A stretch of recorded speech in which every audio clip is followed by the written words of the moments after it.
Welcome back to Definitely Not Definitive. I'm Ken. And I'm Bethany. And we're just a rambunctious couple in love that loves reacting to some RWBY. Yes, we do. So this is RWBY Volume 7, Episode 7. If you want all of our reactions to this series, we have a playlist in the description of this video, along with a link to Patreon and get early ad-free access. Get a month ahead on there, our reactions. Yeah. All right, ready to check this out? I'm so ready.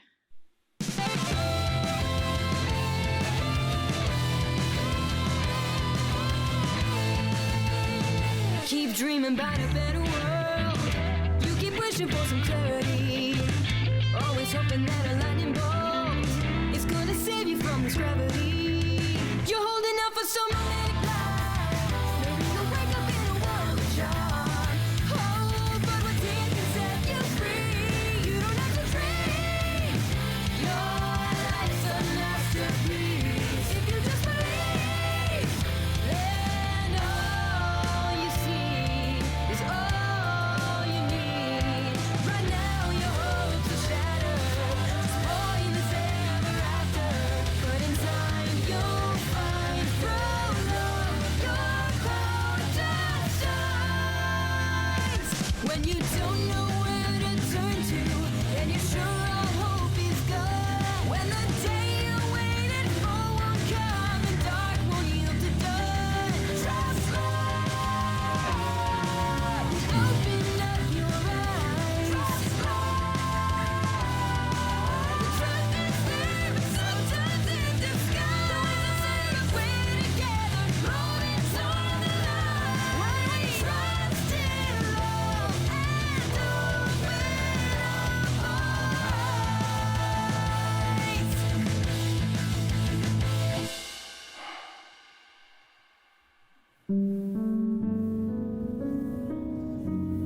Poor Penny.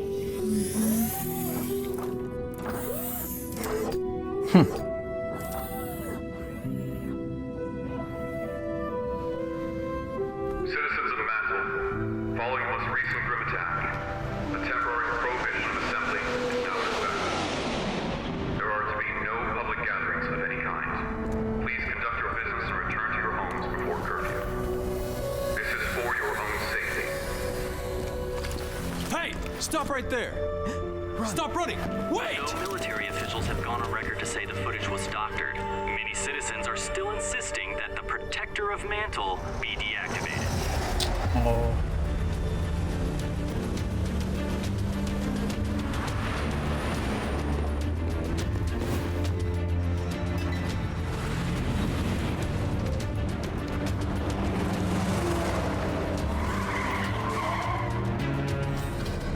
Civilian, you are obstructing an Atlas military operation. Please step aside. Everything all right over here? Whoa. Oh, okay. Nice. Yeah.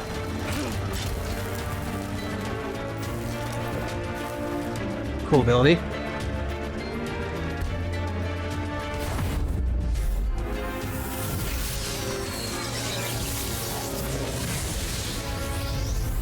Did you absorb it? This Wow. is the worst case scenario. Okay. More people are dead, Penny's been framed, and somehow Jacques Schnee is sitting on the council. That's the second Yeah. shipment for Amity that was hit today.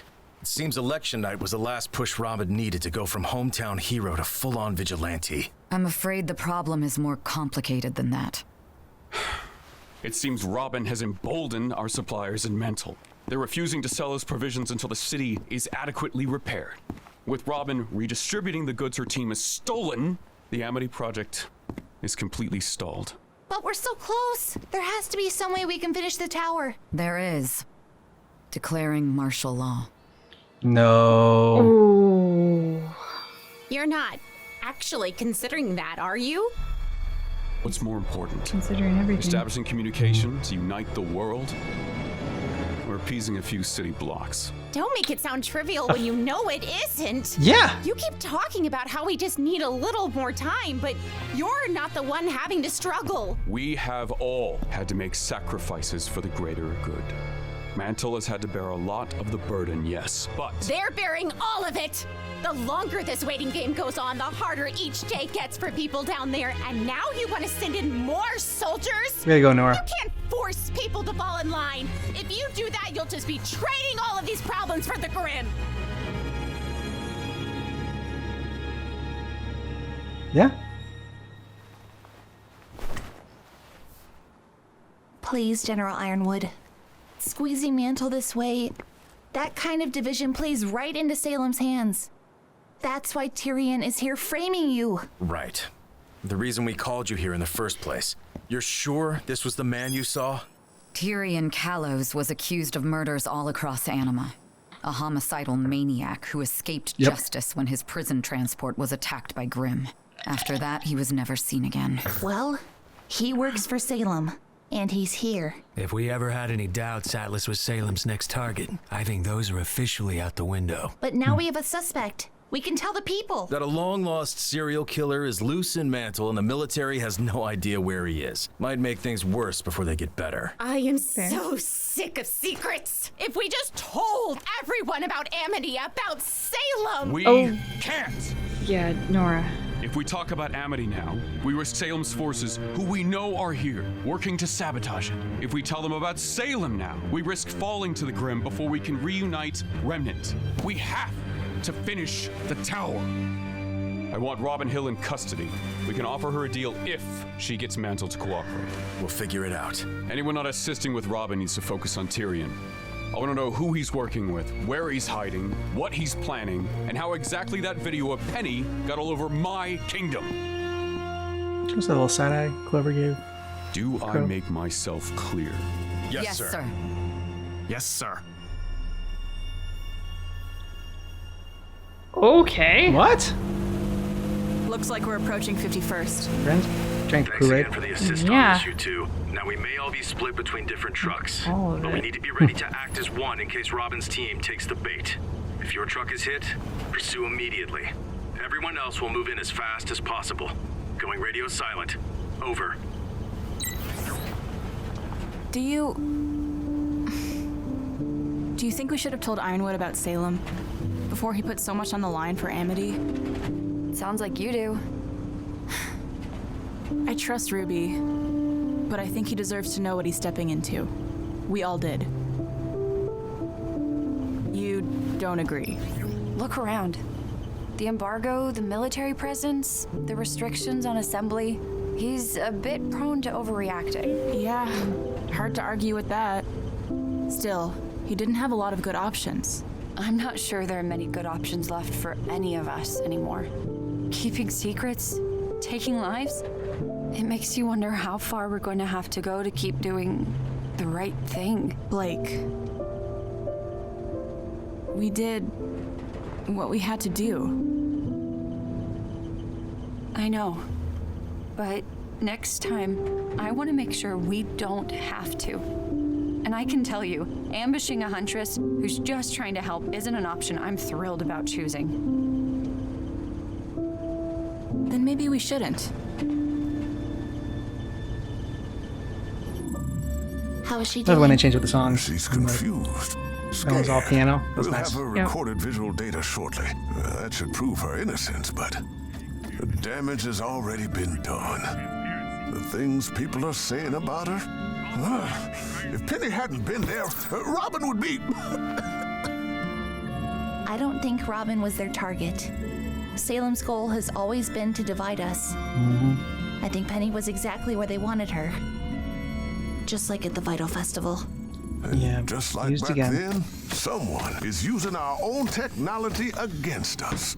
This doctored footage of Penny came from her work all around Mantle. Stolen straight from our surveillance network. Hacking. Technology. Why can't people just do what they used to and fight to the death? There you go. Lot simpler if you ask me. Well, if we're dealing with the same enemy from Beacon, hacking into Mantle's system would be simple. Fortunately, the rest of Atlas is running on an upgraded network. And how would someone get access to that network? Well, only a few people have clearance. Ironwood, the Council, our cybersecurity and surveillance leads, and maybe a select few who oversee critical systems like sewage or the heating grid. The heating grid run in partnership with the Schneedas company. What are you thinking? I don't know yet, but something isn't right. Trust, you got Statement of the century. And how are you doing?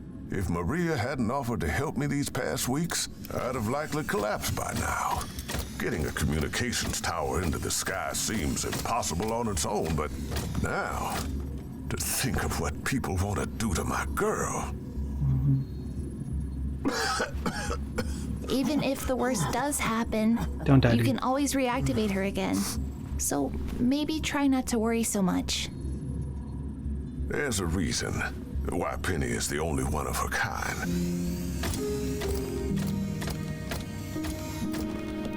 When the General first challenged us to find the next breakthrough in defense technology, most of my colleagues pursued more obvious choices. I was one of the few who believed in looking inward for inspiration. You wanted a protector with a soul. I did. And when General Ironwood saw her, he did too. Much to my surprise, the Penny Project was chosen over all the other proposals. Why would you be surprised? You created an artificial aura. Not quite. You gave her part of yours? Yes. And each time I rebuild Penny, it takes a little more. If the people get their wish and she's destroyed, I won't be able to.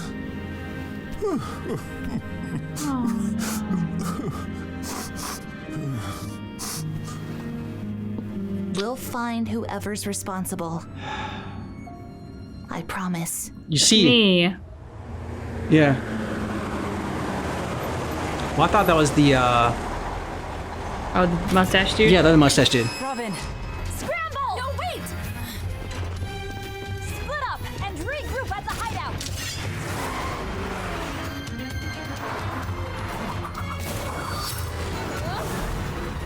Nice move, Blake. Mm-hmm.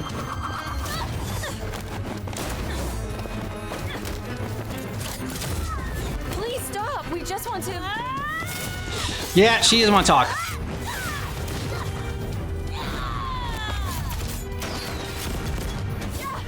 It's okay. She speaks Yang's language.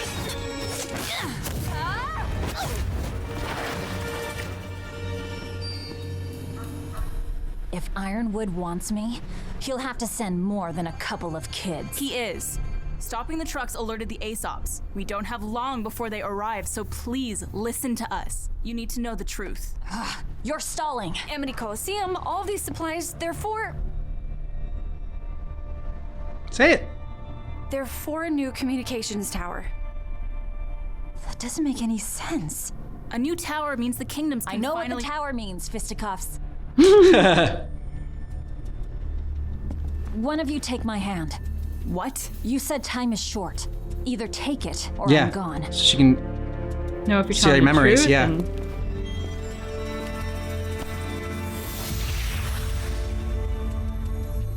Tell me again.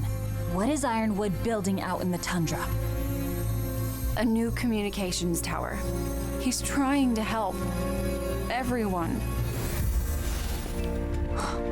You're telling the truth. Handy semblance. Why keep that a secret? Because he doesn't know who he can trust. Atlas isn't out to get anybody. The people murdering civilians in Mantle are just trying to make it look that way. And if those same people learned about Amity, they'd do everything in their power to destroy it. So who are they? Who's actually behind this? Yang, Blake, where are you? We can't tell you that part yet. Bullshit. Look, we are trusting you, so trust us when we say that Amity Tower needs to stay a secret until it's done. We just need a little more time. Run! We'll throw them off! I won't stop until I know the whole truth. I won't stop digging for the truth until I know the whole truth, or I won't stop being a thorn in your side. Yeah, exactly, right? Yeah. Can we just get clarity on that? That's what I was wondering too. The staff of creation. I hoped bringing you down here might jog some memories. After all, it was your idea to use the staff to lift Atlas off the ground. I thought gravity dust kept Atlas afloat. That's the public story. But with the staff, we have a constant, seemingly limitless energy source. Oswald speculated it could take us as high as we wanted. To tell you the truth, that served as the inspiration for the Amity Project. Get a communication tower up in the sky, higher than the Grimm can survive, so we never lose contact with each other again. But you're not using the staff to raise Amity. The staff can only be used for one purpose at a time. We're going to have to do Amity the old-fashioned way, dust and all. That feels strange, knowing a part of me helps come up with all this. You'll get used to it, I'm sure. Eventually, you don't even know who's who anymore. That's what he's afraid of. We did know we see eye to eye, but I wish I could ask Ospen what he thought of all this. Well, I can tell you what I think. The path you're heading down, where you're the only one with the answers, where you do the thing you think is right no matter the cost, it's not going to take you anywhere good. Well said. Yep. We have to stop Salem. But it's not what he wanted to hear. Matters more. I agree. Some You have to things stop matter him. more, I think. Keeping our humanity. Yes. It's what makes us different from her. Yes. Sometimes I worry that's her greatest advantage. Without humanity, It does might she still be. feel fear? Does she ever hesitate? When Salem hit Beacon, even with all my ships, all of my soldiers, I was no match for her. I've never felt so helpless. The way she told me she was there.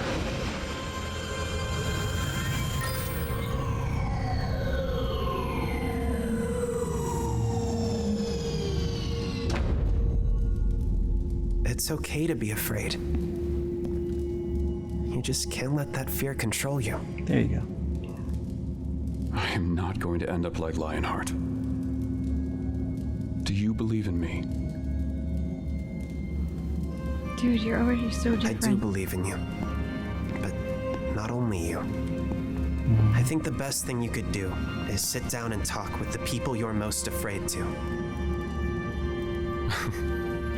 Now you are starting to sound like him.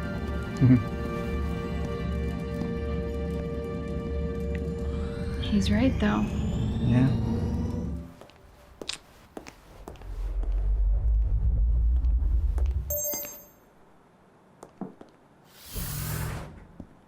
Winter, what is it? She.